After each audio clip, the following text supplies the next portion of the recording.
করিয়ে দেব আমাদের গত সপ্তাহে এবং তার আগের সপ্তাহে পড়া সূরা দোহা এবং সূরা ইনশিরাহ। আর একটা কথা যেটা বাকি থেকে গেছে, সূরা হজের ওই যে শেষ রুকু, অর্থাৎ সূরা হজকে ঐতিহাসিকভাবে প্রমাণিত করা হয়েছে যে সূরা হজ মক্কা থেকে মদিনায় হিজরতের পথে পথে অবতীর্ণ হয়েছে। স্বয়ং আল্লাহ রসুলের হিজরতের মক্কা থেকে মদিনায় যাওয়ার পথে পথে অবতীর্ণ হয়েছে সূরা হজ। এবং তার বর্ণনা ভঙ্গি যদি কেউ দেখে, এটা তোমরা আরো একটু পরে হয়তো বুঝতে পারবা, তো দেখলেই বোঝা যাবে যে এটা একটা অস্থির অবস্থার একটা কিছু ডাইরেকশন, যেটা কোনো সেটেলমেন্টের উপরে কথাটা আসেনি, একটা অস্থির অবস্থার উপরে কথাটা আসছে এবং শেষকালে এসে থিতু হয়েছে। এবং এরপর থেকে যদি কোরআনকে শনাক্ত করতে পারো সূরা হজের পর থেকে, তাহলে বুঝতে পারবা যে গোটা বিষয়টা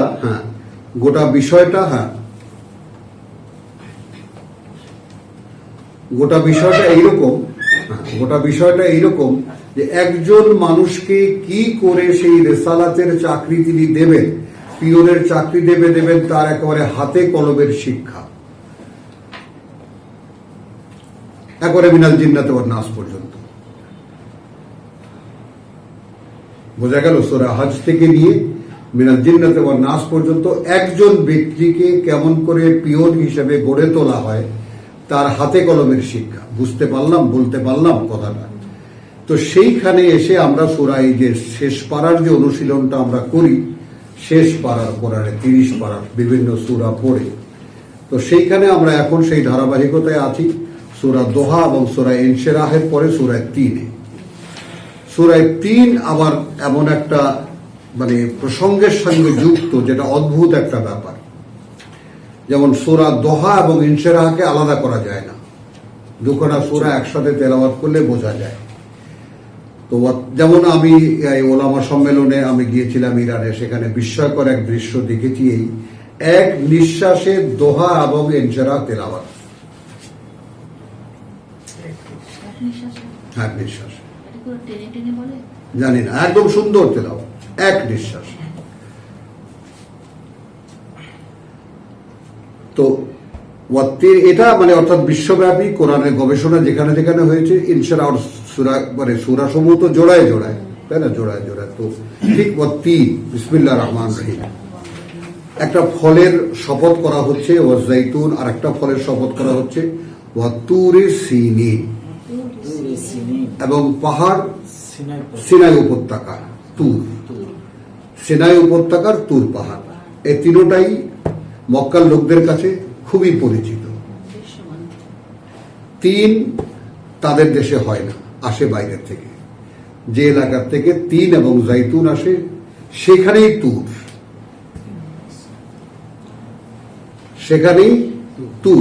এবং সেই তুর পাহাড়ের সাথে যুক্ত একজন নবী বা একজন রসুল, যার নাম মুসা, তাকে মক্কার লোকেরা চেনে।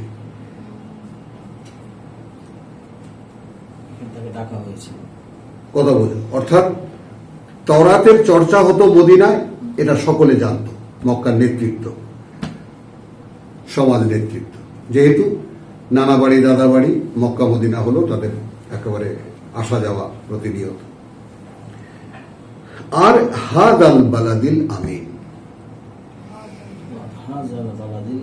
হ্যাঁ, রব্বানা ওয়াজআলনা, তাই না, ইব্রাহিমের প্রার্থনা, তুমি প্রভু, তুমি এই নগরীকে নিরাপত্তা দাও, আমিনা,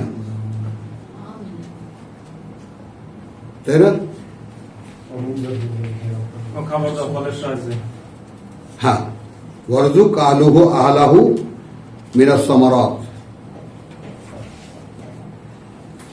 وإذ قال إبراهيم ربي اجعل هذا بلدا آمنا وارزق أهله من الثمرات من آمن منهم بالله واليوم الآخر وقال ومن كفر فأمتعه قليلا ثم أضطره إلى عذاب النار وبئس المصير। তাহলে সেইখানে এই বিষয়গুলো মক্কার লোকদের কাছে সবই পরিচিত। তাদের অহংকার ছিল ইব্রাহিমের বানানো এই কাবা ঘর, এই তাদের ধর্ম। কাবাকে ঘিরে যে সমস্ত আচার অনুষ্ঠান, সেগুলোই ধর্ম। যেমন আমাদের এখন কাবাকে ঘিরে যে সমস্ত আচার আচরণ, বা যে সমস্ত কর্ম আমরা করি সেগুলো সবই আমাদের নিজেদের বানানো, এর সাথে কিতাবের সাথে কোনো সম্পর্ক নেই। তো এই তিনটি জিনিস বাস্তবতার শপথ করে আল্লাহ বলছেন, আর এই বালাদিল আমিন, এই নগরীর যে বিশেষ নিরাপত্তা, এইটা কিরকম, যেমন লুণ্ঠিত হতো না এমন কোনো গোত্র নেই, এমন কোনো লোক নেই চলাচলের পথে। কিন্তু যেই বলতো আমি কুরাইশ, যান বাবা যান, ডাকাতরা বলতো যান, তাদের গায়ে কেউ স্পর্শ করতো না। লে ইলাফে কুরাইশির ইলাফিহিম রিহলাতাশ শিতাই ওয়াস সাইফ ফালিয়াবুদু রাব্ব হাযাল বাইত। সামনে গেলে আমরা দেখব ওয়াহাদাল বালাদিল আমিন, আর এই নিরাপত্তা প্রাপ্ত যে নগরী। এই চারটি শপথের পরে, তিনটি শপথের পরে বলা হচ্ছে লাকাদ খালাকনাল ইনসানা ফি আহসানি তাকওয়িম, কার্যত সৃষ্টি করেছি আমরা মানুষকে সর্বোত্তম সমন্বয় দিয়ে, উপাদানগত সর্বোত্তম সমন্বয়। এই বস্তুতে যাহা কিছু আছে তার সর্বোত্তম উপাদানের সমন্বয় মানুষের দেহ, এবং চেতনার দিক থেকে ফেরেশতাদের চেতনা, জিনদের চেতনা এবং স্বয়ং আল্লাহর চেতনা। কে কে জিমাও আর কে কে ঘুমাও, স্বয়ং আল্লাহর চেতনা। ফিতরাত আল্লাহ আল্লাতী ফাতারান নাস আলাইহা, এটা কাউকে দেননি আল্লাহ।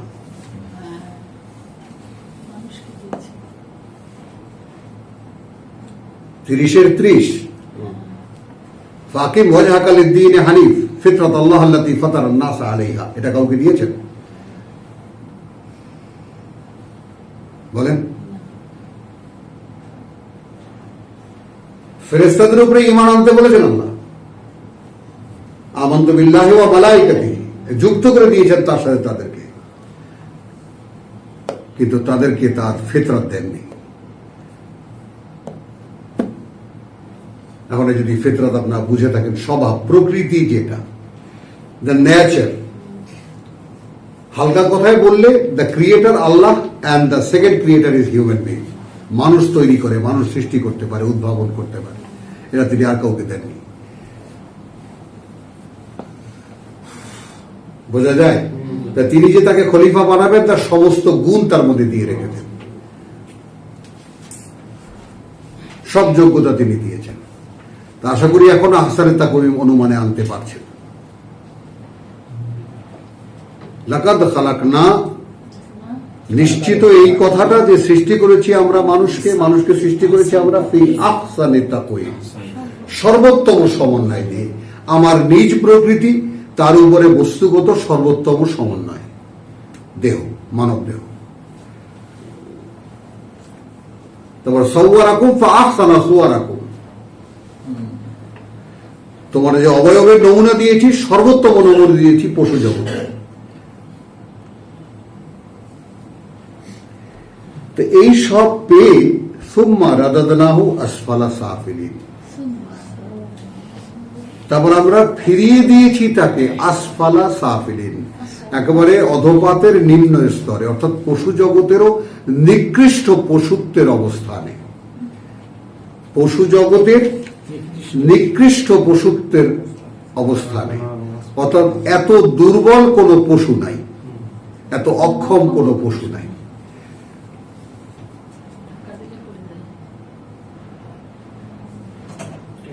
একটা গরুর বাচ্চা তার মায়ের পেট থেকে পড়ার পরে 5 থেকে 7 মিনিট লাগে উঠে আসতে, তার পিছে পিছে হাঁটতে শুরু করতে। তাকে তার মা হাত দিয়ে দেখায় দেয় না যে এইখানে আমার দুধ, এইখানে চোষ।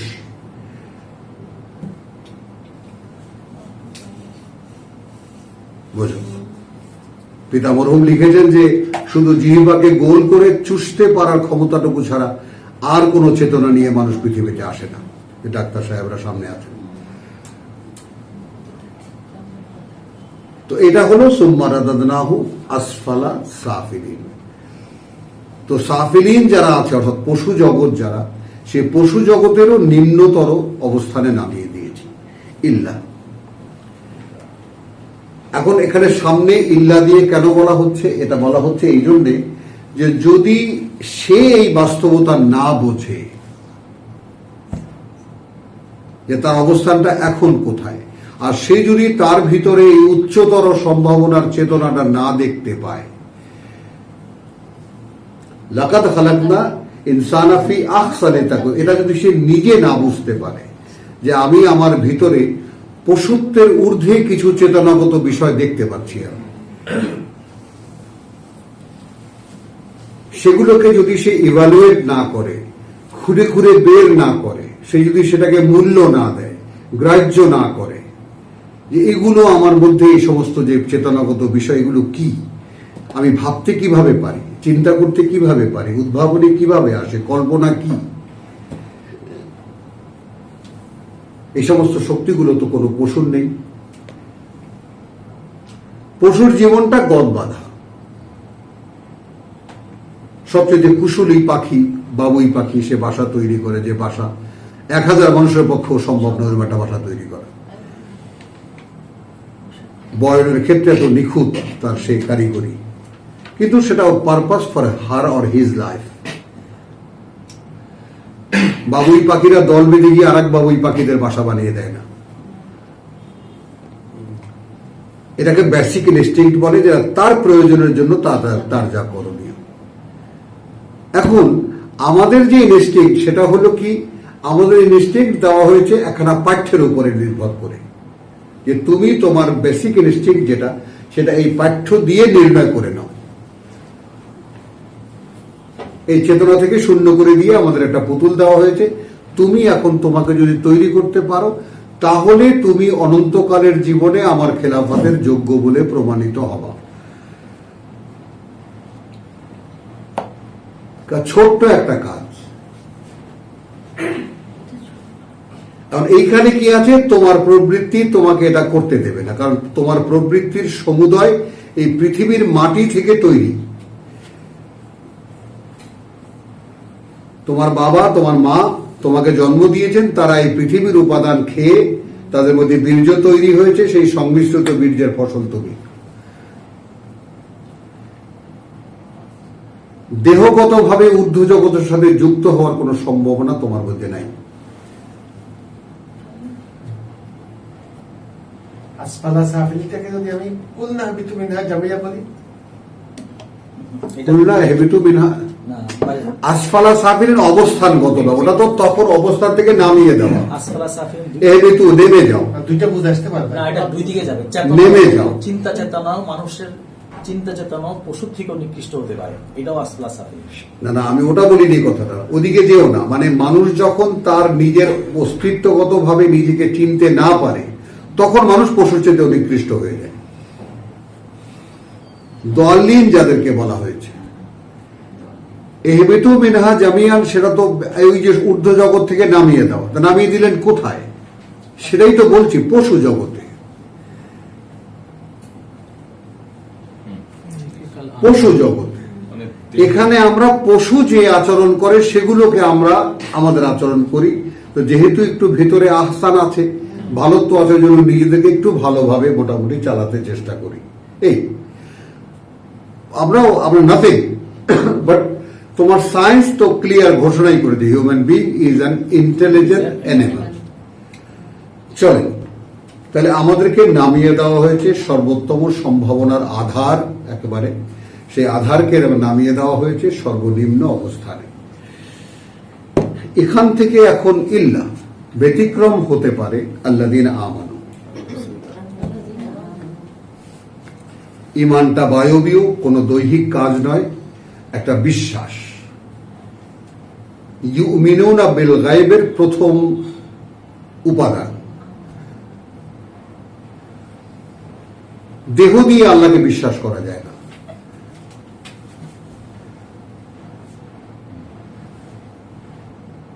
যে এলিমেন্ট বা যেটা দিয়ে তুমি বিশ্বাস করবে আল্লাহকে, সেটাও অবস্তু, অদৃশ্য। মন বা অন্তর। মনটা নেই, কেউ অস্বীকার করতে পারবে না, আবার যদি বলি দেখাও, তাও দেখাতেও পারবে না। কিন্তু মনের অস্তিত্ব কেউ অস্বীকার করতে পারে? তো বাস্তবতায় ওই হলাম আমি, ওই হলে তুমি। সেই তুমি আছো একটা দেহের মধ্যে। তো এখন লিঙ্ক করতে বলা হচ্ছে ওই মনটা দিয়ে অদৃশ্য সৃষ্টিকর্তার সাথে।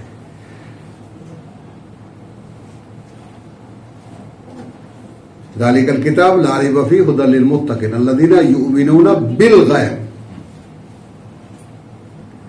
এখন আমি যদি বেকে এইভাবে ব্যবহার করি যে আল্লাযীনা ইউমিনুনা বিল গায়ব, যারা বিশ্বাস করে গায়েব দিয়ে,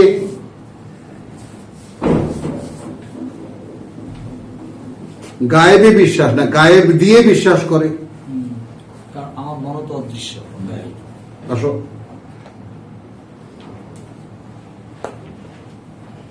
বোঝা গেল কথাটা? আমি যদি বেমা আগুয়াইতানি, যা দিয়ে তুমি আমাকে দিশাহারা করেছো, আর বেমার মানেটা কি? যারা বিশ্বাস করে যা দিয়ে, তাহলে যারা বিশ্বাস করে গায়েব দিয়ে, অর্থাৎ নিজের যে গায়েবী অবস্থাটা, অর্থাৎ আমার নিজ সত্তা, অদৃশ্য সত্তা, সেটা দিয়ে যারা অদৃশ্যের সাথে, সেটা দিয়ে সম্ভব।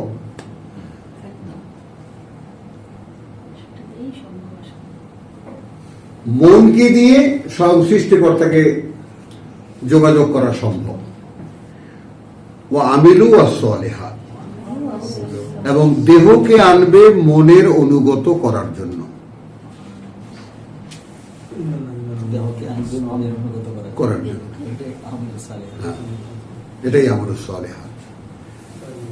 যে আমি যা বিশ্বাস করি, সেই বিশ্বাসের সূত্রে কিছু ইনফরমেশনস আমি পেয়েছি ওহির মাধ্যমে, সেগুলো আমাকে এই বডিলি অ্যাক্ট করে দেখাতে হচ্ছে। So I am doing so, এই কারণেই আমি এটা করছি।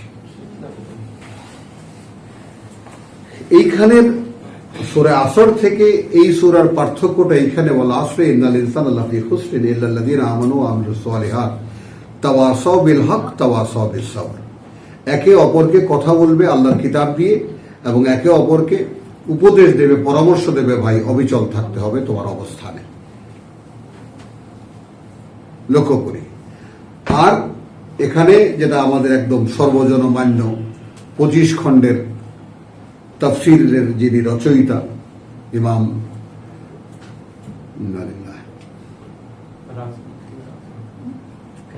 তাফসীরে কবির যিনি রচনা করেছেন, তিনি বলেছেন আলা ইন্না নাজাতা মুআল্লাকাতুন, তোমাদের মুক্তি ঝুলন্ত। না, ইন্না নাজাতা মুআল্লাকাতুন, তোমাদের মুক্তি লটকানো, ঝুলানো। আলা মাজমুয়ে হাদাল আরবা, আলা উপরে, মজমুয়ে হাদাল আরবা, এই চতুষ্টয়ের সম্মিলিত প্রয়োগের উপরে লটকানো। আমানু আমিলুস সালিহাত তাওয়াসি বিল হক তাওয়াসি বিস সাবর। চারটি কাজ, একে অপরকে কোরআন দিয়ে পরম বলা, অর্থাৎ বিনিময় করা, তাযাক্কারুন, তাফাক্কারুন, তাতাযাক্কারুন, এ সবকিছু সম্মিলিত কাজ, একে অপরকে বলা। তো একে অপরকে যা বলে কোরআন দিয়ে বলে, আর একে অপরকে বলে ভাই অবস্থানে অবিচল থাকতে হবে, নড়ে গেলে আর পাওয়া যাবে না। এই চারটি বাস্তবতার উপরে তোমাদের মুক্তি নির্ভর করে, ঝুলন্ত আছে।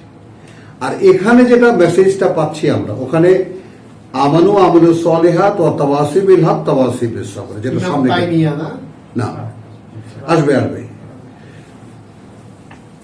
ইন্নাল্লাযীনা আমানু ওয়া আমিলুস সালিহাত ফালাহুম আজরুন, এটা একটু খেয়াল করো, এই টেক্সটটা একটু খেয়াল করো।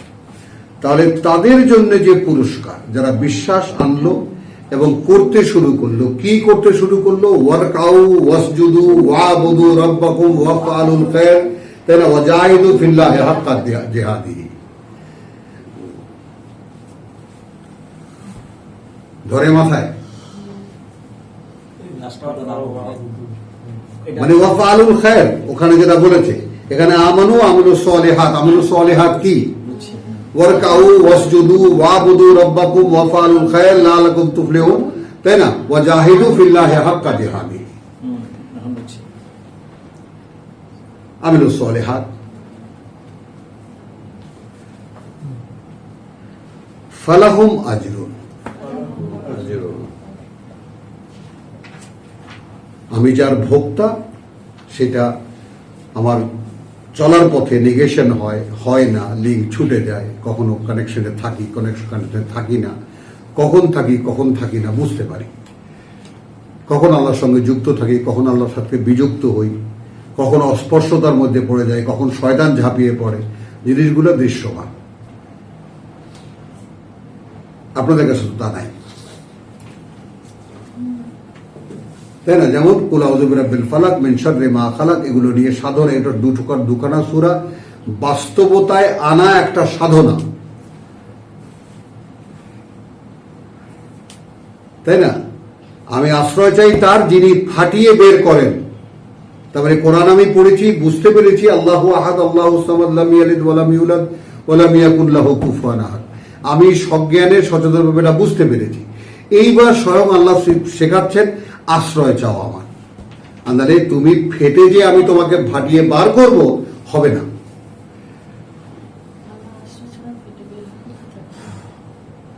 একটা বীজ, তার ভিতরে যেমন ডিমের ভেতরে আমরা অঙ্কুর কিভাবে দেখি, ডিমটা ভাঙলে একটু লাল একটা ছোট্ট চিহ্ন দেখেছি সকলেই আমরা। এটা তার মানে এটা না ভাঙলে এটার ভিতরে বাচ্চা তৈরি হতো, প্রাণের উন্মেষ হতো। ডিম কিন্তু মৃত, এইভাবে প্রত্যেকটা বীজও মৃত, কিন্তু তার ভিতরে প্রাণের সূচনা যদি হয় তাহলে সেটা একসময় বড় হয়ে খোসাটা থেকে বেরিয়ে আসে। তো আমাকে যে খোসাটা দিয়ে জড়িয়ে দেওয়া হয়েছে এই পৃথিবীতে, এখান থেকে আসল মানুষটাকে ফাটিয়ে বার করতে হবে। কোরআন পড়ার পর চেতনাগতভাবে আসল মানুষটা তৈরি হয়েছে। কোরআন পড়ার পরে অবগতির জন্য আল্লাহর সঙ্গে ওহীর কানেকশনের মাধ্যমে যে সম্পর্ক তৈরি হয়েছে ওই বীজের খোসার মধ্যে থেকে। একটা ধানকে কল্পনা করো, হাতি নিয়ে একটু মুখে দেখো, ধানের খোসাটা কত শক্ত, ধানের খোসাটা কত শক্ত, ওর গায়ে যে কাটা আছে সিলিকা, ওটা ডিস্ট্রয় করা যায় না, এটা জানো? ওটা কিন্তু ধ্বংস হয় না। একটা পরিপক্ক ধানের গায়ে দেখবা সাদা সাদা এক ধরনের কাটার মতো আছে, ওটা সিলিকা, ওটা ধ্বংস হয় না, বাদ বাকি সব ডিস্ট্রয় হয়ে যায়, ওইটা হয় না। তাহলে ওই শক্ত খোসাটা ফাটিয়ে আমাকে বের করবেন। দেখো এই যে প্রক্রিয়া, এই প্রক্রিয়ার সঙ্গে দেখো কুল আউযু বিরাব্বিল ফালাক, আমি আশ্রয় চাই তার যিনি ফাটিয়ে বের করেন, মিন শাররি মা খালাক, ক্ষতি তার ক্ষতি থেকে যাকে তিনি সৃষ্টি করেছেন, ওয়া মিন শাররি গাসিকিন ইযা ওয়াকা, মানে সেই আমি যখন ফেটে বার হব তখন আমাকে সে ঢেকে দেয়। সেই ঢেকে দেওয়ার আচ্ছন্নতার ক্ষতি থেকে আমি তার কাছে আশ্রয় চাই।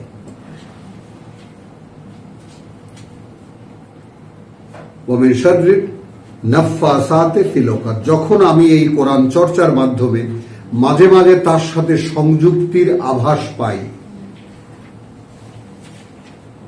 তার সাথে একটা বন্ধনীর, আমি একটা সম্পর্কের একটা আভাস আমি পাই, তখনই ফু মারে, বিচ্ছিন্ন করে দেয়। ওই ফুয়ের নাফফাসাতের ক্ষতি থেকে আমি আশ্রয়। ওয়া মিন শাররি হাসিদিন ইযা হাসাদ,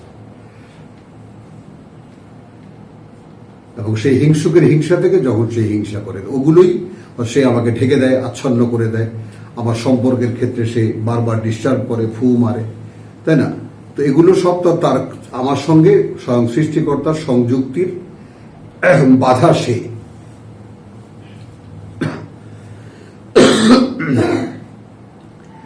এই যে বিষয়টা, হ্যাঁ পারি, এই যে বিষয়টা ইল্লাল্লাযীনা আমানু ওয়া আমিলুস সলিহাতে এসে আমি থেমে গেলাম। তো আমি কত কিছু সূরা 3কে আমি আবার তেলাওয়াত করি, তাহলে যারা শুধু সূরা 3 শুনবেন তারা বুঝে নিন। বিসমিল্লাহির রহমানির রহিম, ওয়াত-তিন ওয়াজ-যাইতুন, তিন একটা ফলের নাম, যেটা আমরা এখন আমাদের দেশে চলেও এসেছে, রসুনের মতো দেখতে, তাই না? তারপরে জাইতুন, অলিভ আমরা কে না চিনি, আমাদের দেশে জলপাই, ও দেশে অলিভ। ও তুরের সিনি, তো আমাদের দেশে সেই তুরের সিনিনের আসছে নমুনা। আমাদের দাদারা দাদিরা যে সুরমা ব্যবহার করতেন, ওটা তুর পাহাড়ের ক্র্যাশ। যেমন ফেরাউনের বডি পৃথিবীতে রেখে দিয়ে আল্লাহ দৃষ্টান্ত রেখে দিয়েছেন, তেমনি স্বয়ং আল্লাহর নিজ অস্তিত্বের ঝলকের যে মানে তুর পাহাড় যে ধ্বস্ত বিধ্বস্ত হয়ে গিয়েছিল, তার অংশকে বেটে নিয়ে সুরমা বানানো হতো। চোখের জ্যোতি বাড়াবার জন্য সুরমাদানি কে না দেখেছেন ছোটবেলায়? সুরমাদানি দেখেছো? সুরমা পড়েছো ছোটবেলায় কাজল পড়ার আগে? তাহলে ইল্লাল্লাযীনা আমানু ওয়া আমিলুস সালিহাত, আমি কয়বার তেলাওয়াত করলাম, এরপর বলছি ফালাহুম আজরুন। আপনি যখন কর্মপ্রক্রিয়ায় অবতীর্ণ হবেন, আপনি যখন এই বিশ্বাস এবং বিশ্বাসের বাস্তবায়নের কর্মে অবতীর্ণ হবেন, তখন থেকেই আপনার মজুরি শুরু।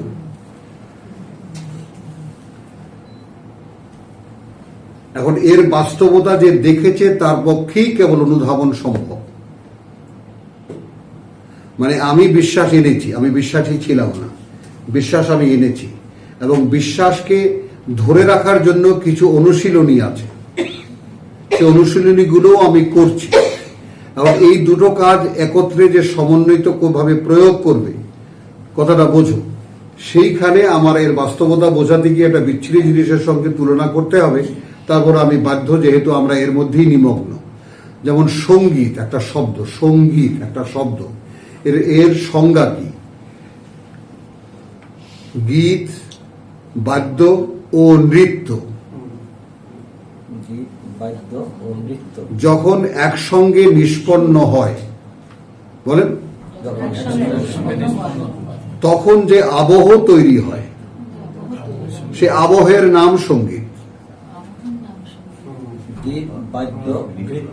একসাথে যখন ঘটিত হতে থাকে, তখন যে আবহ তৈরি হয়, সেই আবহের নাম সঙ্গীত। এই সঙ্গীত তিন প্রকার, আবার আসতে হবে।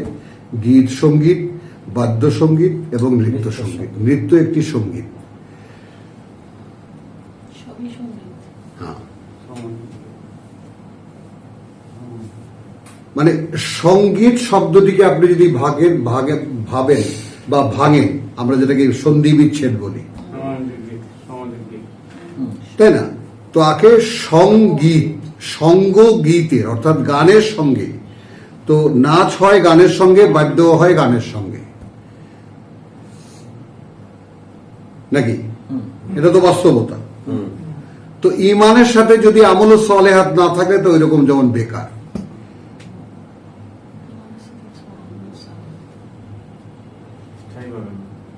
ইউজলেস। তিনটার একত্রে যদি সমন্বিত প্রয়োগ হয়, তাহলে সেটা একটা রূপ দাঁড়ায়। এখন এইখানে আমরা সূরা কোথায় কোথায় গেলাম? সূরা ফাতহে গিয়েছি, সূরা নাসরে গিয়েছি, সূরা ফাতহে গিয়েছি, তাই না? আল্লাহ থেকে সরাসরি যুক্ত হওয়ার সূরা হাজে গিয়েছি। আমরা সূরা 3কে সামনে রেখে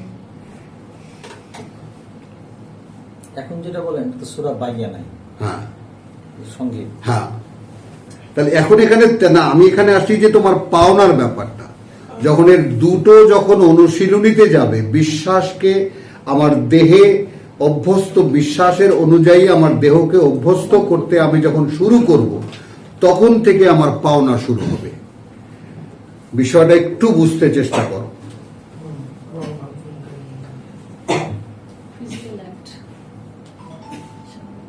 বিশ্বাসকে ধারণের জন্য ফিজিক্যালি আমি যখন অ্যাক্ট শুরু করব, তখন থেকেই ঊর্ধ্ব জগৎ থেকে আমার পাওনা শুরু হবে।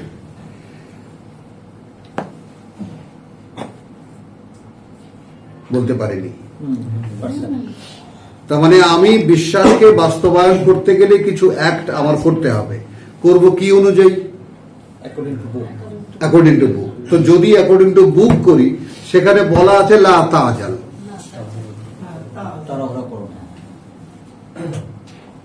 হাত্তা ইউকদা ইলাইকা ওয়াহয়ুহু। তাহলে আমানু ওয়া আমিলুস সলিহাত যদি আমি করতে শুরু করি, তারপর আমার প্রাপ্তি শুরু হবে।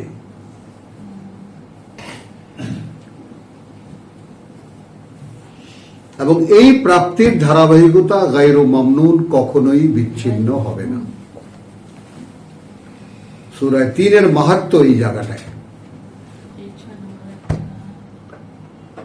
তুমি বিশ্বাসে আসো, বিশ্বাসকে যদি তোমার দেহের সাথে সেট করতে চাও, তাহলে কিছু অনুশীলনী আছে।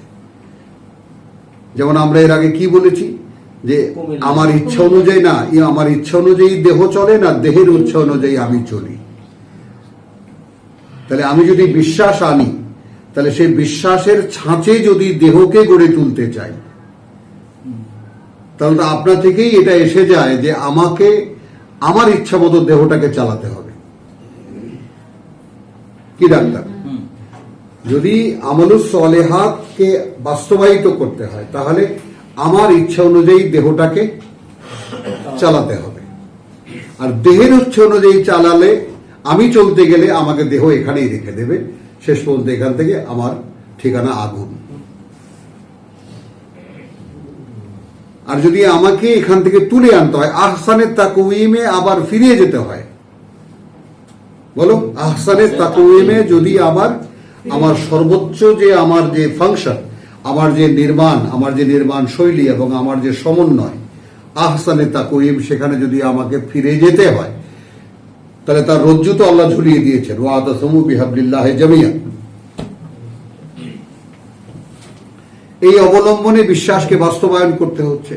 আর এই অবলম্বনে যদি বিশ্বাসকে বাস্তবায়নে আমি পদক্ষেপ গ্রহণ করি, আমি যদি যাই, তাহলে কি হবে, আমার পাওনা ফোটায় ফোটায় পেতে থাকবো।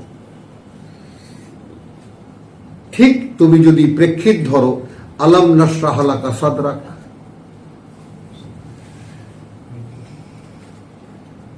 ওয়াদ্দুহা ওয়াল-লাইলি ইযা সাজা মা ওয়াদ্দাআকা রাব্বুকা ওয়া মা ক্বালা, ছেড়ে দেননি, পরিত্যাগও করেননি।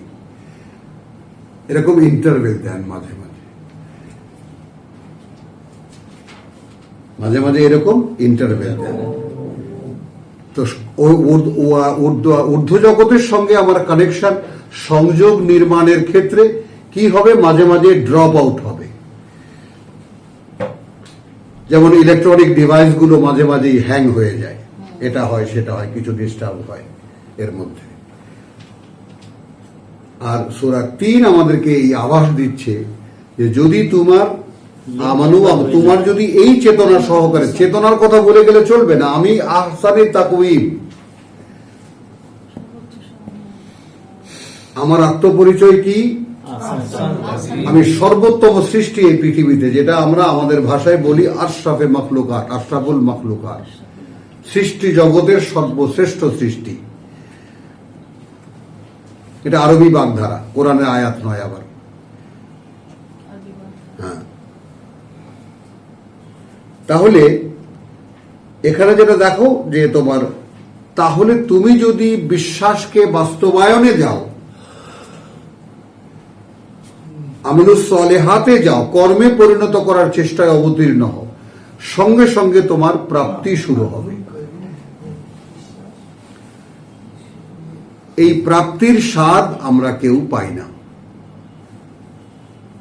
কেন? এই জন্যে যে আমি বিশ্বাসকে আমার দেহে বাস্তবায়িত করতে চাই না। না যাই না, কোনটা হবে?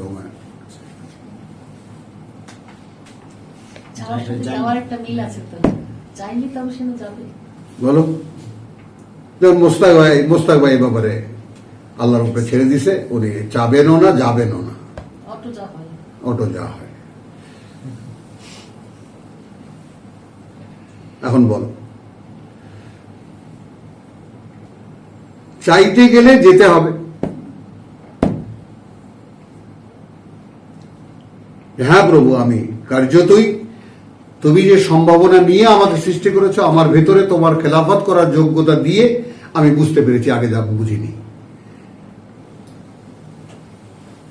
অতএব তুমি আমাকে ফেলেছো এই নর্দমার মধ্যে, এবং তুমি আমাকে রজ্জু দিয়েছো এখান থেকে উঠে আসার, আমি সেই রজ্জু আঁকড়ে ধরেছি। ফাসতামসিক বিল্লাযী উহিয়া ইলাইকা, পড়নি?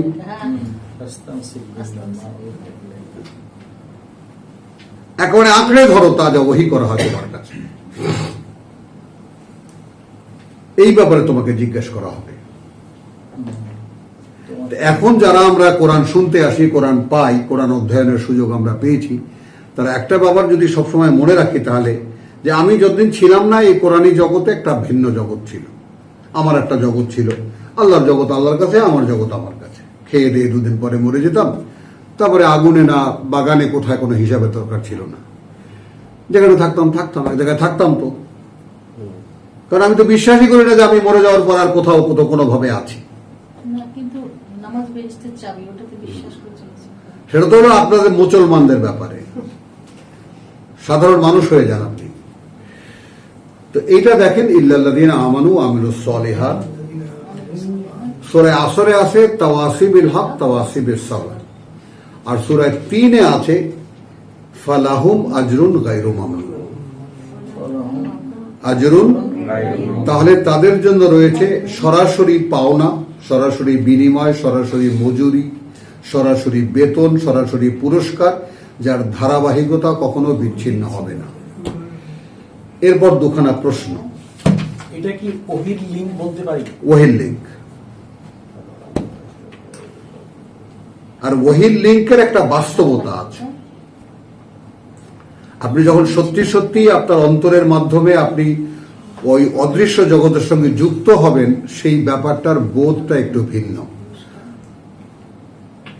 এবং এটা টোটালটাই মনোজাগতিক ব্যাপার, এর সাথে দেহের কোনো কানেকশন নেই।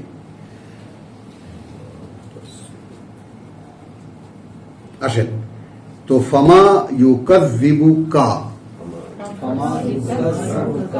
তাহলে কি কারণে তোমাকে মিথ্যুক মনে করবে? তাহলে কি কারণে তোমাকে মিথ্যুক? বাদু বিদ্দিন, এরপরে এই যে লেনদেন, এই লেনদেনের স্থির করে দেওয়ার পরে তোমাকে মিথ্যা মনে করার কি কারণ আছে? তুমি এমন কি বলতেছো? একটু আপনারা সকলেই পরিপক্ক মেধার অধিকারী, পরিপূর্ণ বুঝের অধিকারী, প্লিজ চেষ্টা করেন একটু। ওয়াতিন জাইতুন ওয়া তুর সিনিন ওয়া হাদাল বালাদিল আমিন, দৃশ্যমান 4টি শপথ। বক্তব্য এই যে সৃষ্টি করেছি আমরা মানুষকে সর্বোত্তম বাস্তবতা দিয়ে, বাংলায় বলি, তারপর আমি তাকে ফেলে দিয়েছি অধপাতের একেবারে নিম্ন স্তরে। এখন সে যদি বিশ্বাস আনে, বিশ্বাসের ক্ষেত্রে দুটো জিনিস, একটা হলো যে আমরাই তাকে সৃষ্টি করেছি, আর দ্বিতীয়টা হলো সে নিজ সত্তায় নিজে কেন দেখতে পায় না যে সে পশু জগতে থাকলেও কার্যত সে পশু নয়। তার ভেতরের এই যে সর্বোত্তম যে একটা অবস্থান, এটা সে কেন দেখতে পায় না?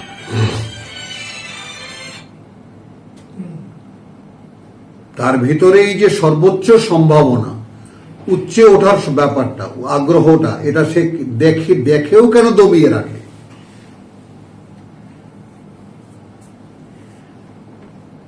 ইল্লা আল্লাযীনা আমানু, এখান মুক্তি পাবে, ব্যতিক্রম হবে তারা যারা বিশ্বাস আনবে। ওয়া আমিলুস সলিহাত ফালাহুম আজরুন গায়রু মামনুন। এরপরে আমাদের রাসূলকে জিজ্ঞেস করছেন আল্লাহ, তাহলে এই যদি লেনদেন বাদু বিদ্দিন, এই যে লেনদেন, অর্থাৎ দিলে পাবে না দিলে পাবে না,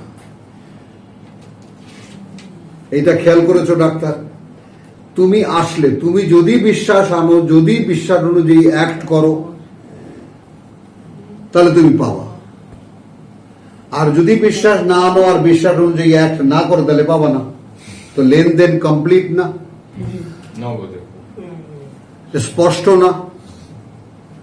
তো এখানে এর বার্তাবহ যে মোহাম্মদ, তোমাকে মিথ্যুক মনে করার কারণটা কি? তুমি কি এমন আশ্চর্য কথা বলেছ? এটা করলে এটা পাবা, এটা না করলে এটা পাবা না, ফিনিশ। তুমি তো এই বার্তাটুকুই দিচ্ছ। এ ভাই, তোমরা এই ধর্মকর্ম নিয়ে, দুনিয়াদারি নিয়ে দিয়ে যেভাবে ব্যস্ত আছো থাকো, একটা সম্ভাবনার কথা তোমাদেরকে বলি। যদি অদৃশ্যে বিশ্বাস আনো এবং সেই অদৃশ্য অনুযায়ী ডিরেকশন অনুযায়ী তুমি তোমার নিজেকে গড়ে তুলতে পারো, তাহলে তোমার একটা পাওনা আছে যা কোনোদিন এই ধারাবাহিকতা বিচ্ছিন্ন হবে না, অনন্তকাল পেতে থাকবা।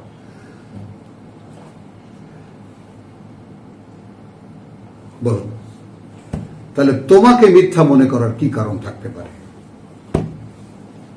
এখন কেউ বুঝলো না, এ কথা কেউ বুঝলো না।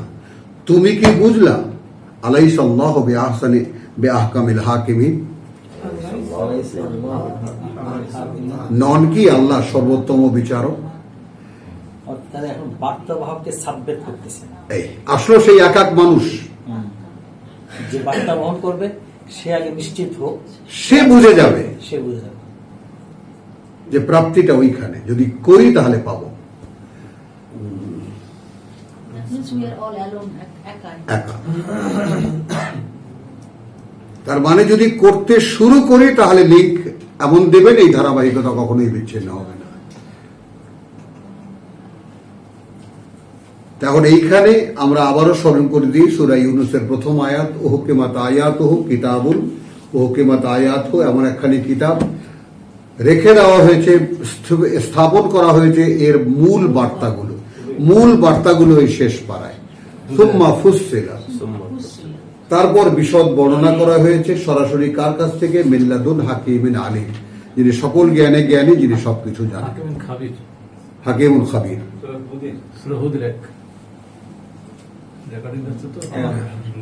প্রথম আয়াত যেটা, তো এই ছিল সূরা ৩। এখন এখানে যে কথাটা বললাম যে সেই সূরা ৩ যে বলা হলো, না তারাও বন্ধ করো না, যেমন সূরা দোহা এবং সূরা ইনশিরাহ একটা জোড়া, সূরা ৩ কথা বুঝছো, আর সূরা আলাক,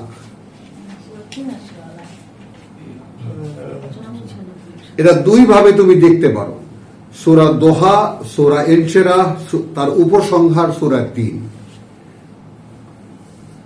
সূরা দোহা, সূরা ইনশিরাহ, তার উপসংহার সূরা ৩। আবার তুমি সূরা ৩ এবং সূরা আলাক এবং সূরা তোমার লাইলাতুল সূরা কাদর, এই ৩ সূরাকে আবার একটা স্লটে আনতে পারো। হ্যাঁ, উপসংহার ইন্না আনজালনাহু, এই যে ইকরা, কি পড়বা তুমি? তাকে আমরা নাজিল করেছি এক মহিমান্বিত রাতে। তো আলহামদুলিল্লাহ সেটা আগামী সপ্তাহের জন্য থাকলো, কারণ অনেক ব্যাপক এই আলোচনা হবে সূরা তোমার আলাক এবং সূরা ইনশিরাহ। আলহামদুলিল্লাহ আপনি বলছেন না 22 থেকে